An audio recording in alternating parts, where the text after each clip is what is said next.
Uang adalah salah satu penemuan paling berpengaruh dalam sejarah manusia, tapi juga salah satu yang paling merusak. Hari ini, hampir semua aspek kehidupan dikendalikan oleh uang. Makanan, tempat tinggal, pendidikan, kesehatan, bahkan relasi sosial. Tanpa uang, kamu dianggap gagal, tak berdaya, tidak berguna, dan parahnya semua ini dianggap normal. Padahal uang hanyalah simbol, kertas, logam, atau angka digital yang nilainya ditentukan oleh sistem buatan manusia. Sistem yang kini membuat manusia jadi budak dari sesuatu yang bahkan tidak bisa dimakan.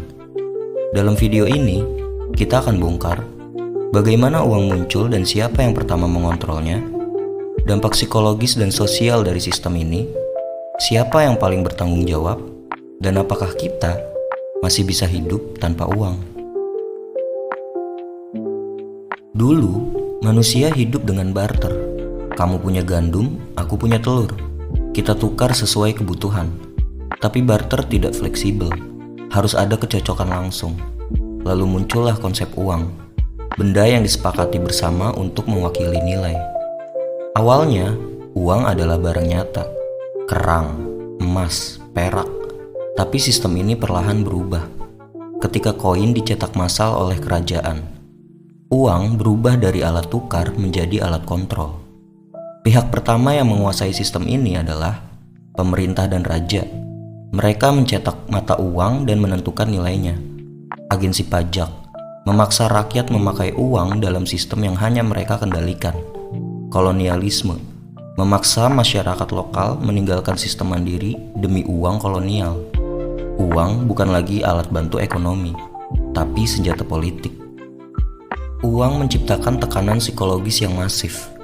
Banyak orang hidup dengan kecemasan konstan soal penghasilan, utang, biaya hidup. Fenomena ini disebut money anxiety disorder, dan jumlah penderitanya terus-menerus naik. Sistem uang menciptakan standar hidup yang palsu. Kita merasa gagal hanya karena tidak bisa membeli hal yang bahkan tidak kita butuhkan.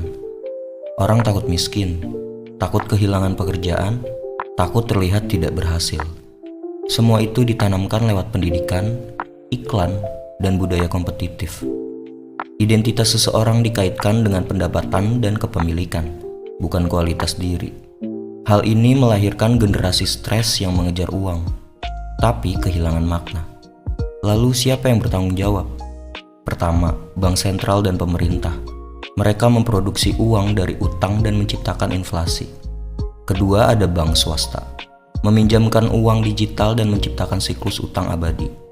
Ketiga, media dan kapitalisme modern, menciptakan tekanan sosial untuk sukses secara finansial.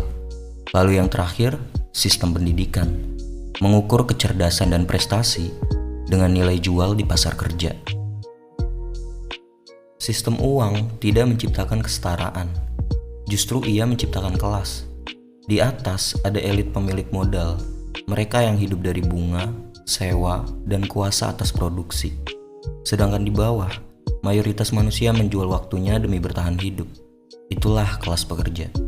Yang membedakan mereka cuma satu, akses menuju uang. Yang satu mengontrol arus uang, yang lain selalu kekurangan dan dipaksa bekerja untuk mendapatkannya. Inilah bentuk baru perbudakan modern. Tidak ada rantai, yang ada adalah cicilan. Tidak ada cambuk, yang ada adalah deadline.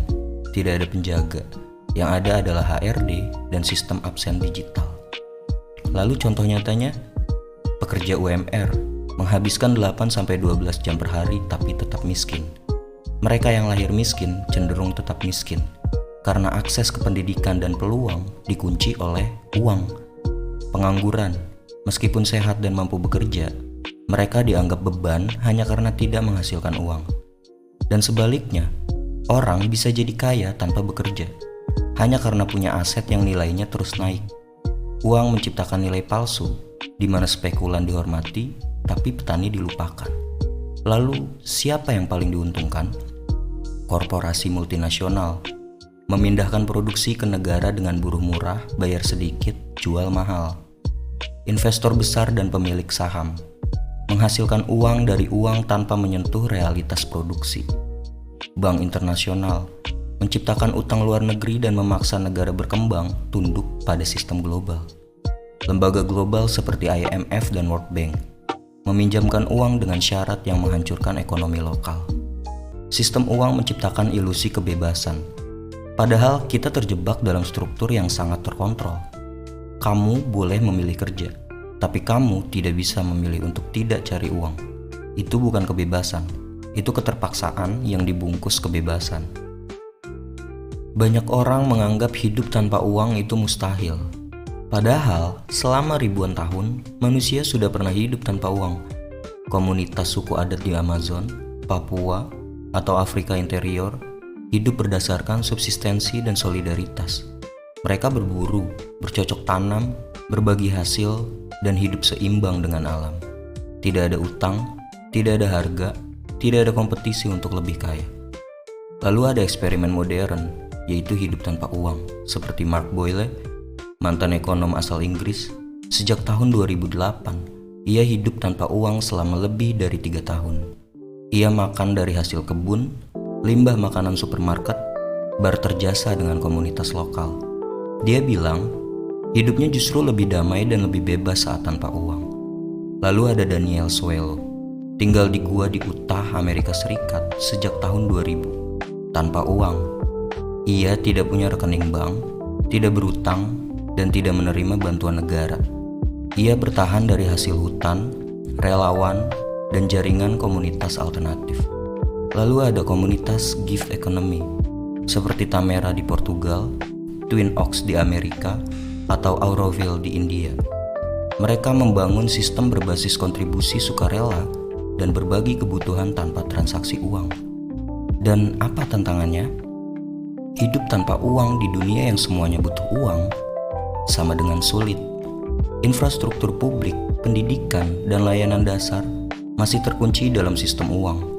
Orang yang hidup tanpa uang sering dianggap aneh atau gagal.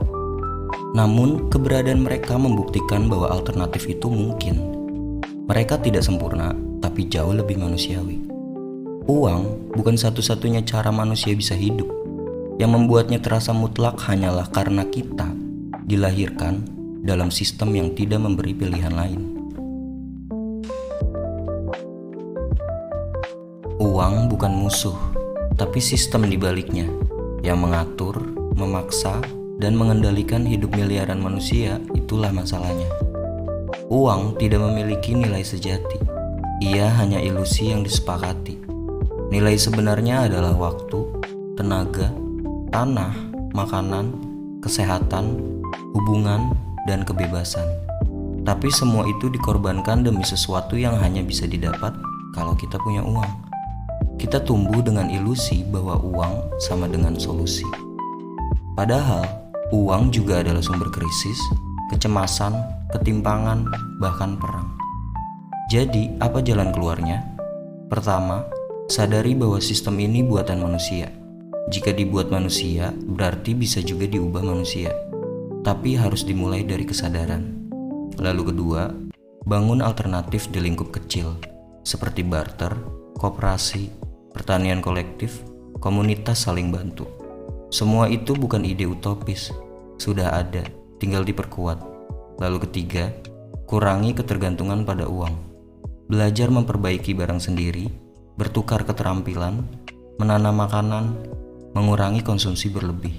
Lalu yang terakhir, ubah cara kita mendefinisikan nilai. Jangan ukur harga diri dari penghasilan. Jangan ukur keberhasilan dari harta. Ukur dari dampak, dari relasi, dari kualitas hidup. Penutupnya sederhana. Uang bukan jaminan kebebasan. Terkadang, justru uanglah yang menciptakan perbudakan paling halus dalam sejarah manusia. Dan jika kita tidak mempertanyakan sistem ini sekarang, kita akan mewariskannya ke generasi berikutnya sebagai bentuk penjara yang mereka anggap normal.